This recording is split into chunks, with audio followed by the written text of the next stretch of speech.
If you haven't read my short biography, you may be wondering what I have to contribute to a discussion about creative communities. And if you have read my biography, you are most certainly wondering why someone who describes himself as neither very creative nor very social is talking about creativity and community. And that is an excellent question, the answer to which is that I've spent the better part of my adult life trying to understand the creative process and how it connects to our need to have community. And it's those ideas and observations that I wish to share with you today. So like any good answer, I should start at the beginning. I was born in the era of Dr. Spock, not the Vulcan, the pediatrician, who made his mark in history advocating for a gentler approach to raising children.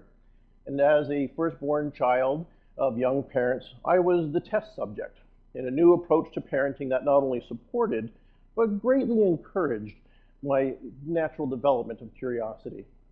So my parents, rarely, if not never, said the words no, don't, or can't. Furthermore, they encouraged me to explore the world around me and taught me to be fearless, to try everything that caught my interest. Thus, in the first 2 years of my life, I plugged a ring of keys into an electrical outlet, swallowed a bottle of my nan's blood pressure medication, consumed at least 1 packet of cigarettes, minus the filters, and had consumed all the worms in my sandbox. I was a regular visitor to the local emergency room. However, thanks to socialized medicine and the fact that my mother was a nurse, I survived my infancy and made it to go to school. During my school years, I tried extracurricular activities that included art and gymnastics and guitar and football and basketball, all of which that I performed with conspicuous mediocrity. Through high school, I vied for the position of first trumpet on the school band and vice president of the student council, both of which I came second to the same classmate. My brother and I built model rockets, which we crashed onto the neighbor's roof. We attempted to skydive off our house with a parachute made out of garbage bags and shoelaces. And we took a miniature steam engine and successfully lit the garage and each other on fire. By the end of the time I graduated from high school, I had come to 2 realizations. One, that I was not very creative, I was pretty inartistic, and devoid of any athletic skills whatsoever. And 2, the people who could paint and dance and tell stories and create were amazing creatures that I just couldn't understand, uniquely different than me. And that began a lifelong fascination with creativity and creative people. And I spent most of my college and university years doing hundreds of hours, if not thousands of hours, in museums and art galleries, and watching buskers and street festivals and musicians. In fact, I'm so easily captivated by people who can create that I quite commonly ask if I can just sit quietly beside them and watch them go through that creative process. And while this might often be considered a rather awkward and somewhat odd pickup line, it is actually a genuine and sincere interest in watching the creative process. And that is what has fueled me through the last few decades as I try to understand where creativity comes from and what it exactly is we do with it. Now, I am solitary by nature. I, if given my choice, would rather sit at home by myself in front of a book or a computer, and have done so for pretty much my entire life, whether it was using bullet board systems in the 80s or Usernet in the 90s or the World Wide Web and eventually the modern internet. I pretty much am most contented when I'm sitting alone watching the world through a monitor. And so I've spent my time watching how we have used this new technology to reach out and connect with each other. And then in the late 2005, I started to notice something. That the technology had advanced to the point where we were able to compress audio and video, and rather than having just static text and images on a web page, we were beginning to be able to upload individual and autonomous kind of video creations. And there was a site that was born just for this purpose. You might have heard of it. And I watched YouTube take off, and I remember sitting there watching the first couple of videos that went up onto YouTube. This is actually the first one. It was called My Day at the Zoo, and it was really actually pretty boring. And then there were some videos that were posted up there that were just incidental captures of things that were happening around people when they happened to have the camera going. And I kept watching. But then by the late 2005, I noticed something change. Something was happening out there, and I was really curious because people weren't just using this technology to upload videos that they had captured by accident. They were using the technology to create something. With the decrease in the price of digital cameras and web cameras, anyone who had a web camera and a computer and an internet connection could use this to create something original and to upload it. And some people were taking it even further. They were taking this technology and they were editing video to create something that I felt was actually pretty new.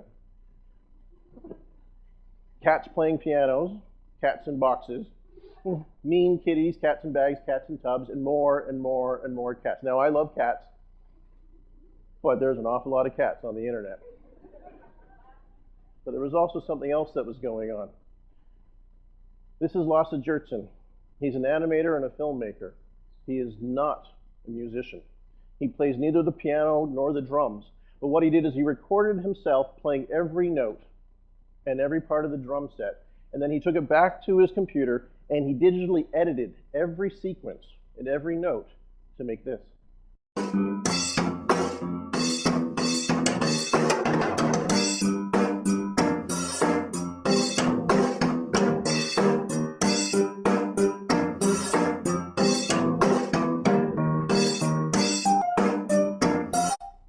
And I was amazed. I was mesmerized. Is that not music? And yet he's not a musician.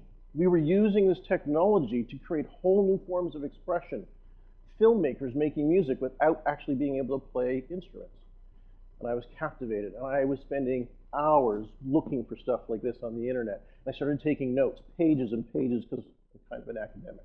And I take lots of notes about what was going on. I was trying to understand, how is this changing us? What is happening? And why are we using this technology for something more than just posting videos of our vacations or our birthday parties? And then something else happened. Some of these early users weren't creating stuff and editing fancy music videos. They were just talking. They were just talking to the computer about their life and telling things about what their day was like. And I was amazed. Why would you tell people things? Why would you get in front of a camera in your house and videotape yourself and then push it out onto the internet where hundreds or thousands or millions of people could watch and then comment? And I was confused. And I said, well, what is it doing to them? How is this changing us? I had so many questions that I didn't know what else to do but to talk to them. So I started emailing them and sending them messages and asking them, what are you doing? Why are you doing this? How is this? Is this some sort of identity that you created for the sole purpose of putting yourself out there? Are you afraid of what's going to happen? Are you afraid of what happened? Is it changing you? And they got back to me. And they started trying to explain to me what the experience was like. And I still couldn't quite grasp it. I felt as if I was watching a stage play through a frosted window. I could see shadows and I could make out muffled tones, but I couldn't really understand why somebody would just talk about life to the unknown others out there on the internet. And so I joined them. I started doing it myself. And because I don't really have a shtick, I'm not really particularly funny or musical or creative, I decided that I'd just start asking my questions of everybody. And I started making a video every couple of weeks, talking about the experience. Now, I'm not a reserved person. I speak to groups large and small on a regular basis. And I've never really been nervous talking in front of a group of people. But this was weird. This was different. I felt different about knowing that when I pushed that button, all of a sudden, all those people out there in the internet could come and see what I was talking about. Fortunately, not a lot did. But I continued, and I started to have this open dialogue with other people who were doing the same thing. And a lot of these people have gone on to be making a fairly good livelihood, and not that I'm envious, at just making video content. But what they were doing was creating something, and that's when I saw it. We were using this as a creative expression, and I just really, really needed to understand how this had happened to us. Because at the same time I was exploring this, there was other people who were starting to worry about the way that our use of the internet was changing us. And so my shelves were starting to be filled with books about all the amateurs on the web and the shallowness of the internet and how our use of it was turning us into the dumbest generation. And so I was reading this material and I was looking at the academic literature and I was thinking, that's not what I'm experiencing. This doesn't seem to line up with what I'm participating in. I don't think, although I wasn't sure, that it's as worrisome or as problematic as a lot of these naysayers might have led us to believe. And then something else happened. All of a sudden, all these people who were just using it as a means of connecting with one another decided they were going to collaborate. And so Joe, who's otherwise known on YouTube as Mystery Guitar Man, reached out to all of us who we hung out in this internet world and said, I need you all to send me in some pictures, just holding up some colored paper. And thousands of us sent pictures of us holding up colored paper. And this is what Joe did with it. Thanks to everybody who sent in pictures of themselves holding up pieces of paper. Here's what I did with it.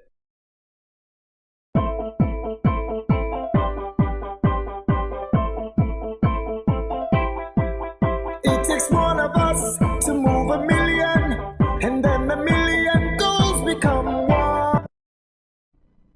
I'm in there somewhere. I sent in blue and purple.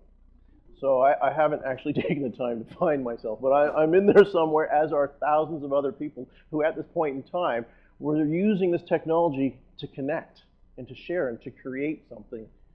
And at that point I realized that we'd become a community, because that's what community is all about. It's when people come together with some sort of common interest and we start to collaborate. And that this community had been born online for the purpose of just connecting with people all over the world and allowing creative people to do something with our collaboration. And that was the YouTube community. But it wasn't long before the online community leaked offline. And people started getting together in the real world so they could actually meet and mingle with people who they might have known online for months or even years. And so I'm not there, but I actually watched as people started to become a real, as what people think offline world is, a real community. And I sat back and wondered, how is this any different than what we've always ever done with technology? All we've ever wanted to do, whether it was with papyrus or printing presses or with the Postal Service, is to use technology to reach out and connect with someone else. And whether we write poetry and mail it to somebody, or whether we have a radio show, all we use our communication technology for is to establish a community. And I realized that while this technology is allowing us to use compressed audio and video, and with a touch of a button to send it out to millions, not a few, and to do it instantly instead of taking it weeks, that it's just a matter of media, speed, scale, and scope. That the technology is new, but our use for it is really very old. That coming together, connecting with each other, and sharing that which we create is all any of us have ever wanted to do. So I realized it was nowhere near as profound as I thought. And I got kind of bored. And I stopped posting YouTube videos. I never gave this explanation to the community, though. I just closed my notebook and thought, wasn't what I thought it was. But as I reflected upon it, I thought, well, why are we driven to connect? Why do we feel so much need to share with other people? Why do we come together to share? And what exactly is it that we're sharing? And I realized it's that which we create. It's poems and stories and paintings and music and song and ideas. We come together because we create. And I think that our creativity comes from our ability to hold two ideas at the same time. One, that is the real world that we experience, that we perceive, that we sense. And another one which we can imagine isn't. We can tell stories of things that never have happened, and we can paint pictures of landscapes that are impossible. That at some point in our biological past, we developed this ability to think in reality and at the same time to think in the abstract. And that once we opened that door, we were compelled to create. We had no choice but to express our imagination. And I realized that as much as we think and therefore we are, that who we are is what we create. Because it is an expression of us that is unique to us. Whether it's my poem or my story or my ideas, that's me. Far more so unique than my biology would say. And so all we've ever wanted to do since that moment in time that we became capable of imagination is to create something that expresses that which is uniquely ours to express, and to reach out, to connect with each other, and to offer it up, and to share it with our community. And whether it's been around the campfire, in a cave, or under an oil lamp in a longhouse, or whether it's been in an auditorium under electric lights, that to be human is to express that which we create by connecting with a community and sharing it with each other. And I realized one other thing through this experience, and that was that I'm creative too, that we're all creative, and that I can't play an instrument very well, and I can't carry a tune at all, but I create things that are unique to me by looking at questions and coming up with ideas and answers and stories which pack those explanations that I can then share with others. And at that point I realized I just hadn't seen it all those years ago, that we are human because we create and because we connect and share. And so I would like to thank you all for letting me reach out, connect, and share my ideas with you this afternoon.